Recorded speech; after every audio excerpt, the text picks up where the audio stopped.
દાહોદમાં ભગવાન બિરસા મુંડાની પ્રતિમા ખંડિત કરાઈ છે। પ્રતિમા ખંડિત થતા આદિવાસી સમાજના લોકોમાં આક્રોશ વ્યાપ્યો છે, જેમાં બિરસા મુંડા સર્કલ પરથી પ્રતિમાના હાથનો ભાગ ખંડિત કરાયો છે।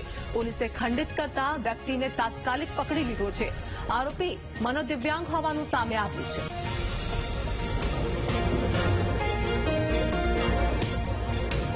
આજે દાહોદમાં ભગવાન બિરસા મુંડાની મૂર્તિને હાથ ખંડિત કરવામાં આવ્યો છે।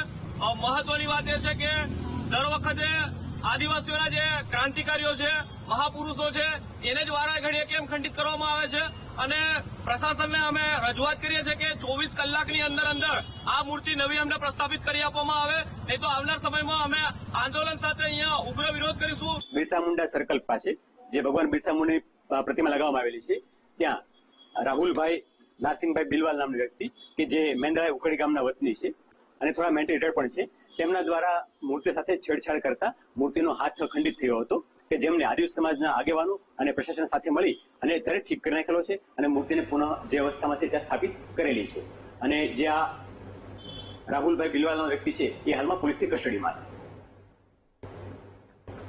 તો સમાચારોમાં વધુ અપડેટ માટે ડાઉનલોડ કરો મારી એપ્લિકેશન VTV Gujarati.com। સમાચારમાં હાલ સમય થયો છે એક બ્રેકનો।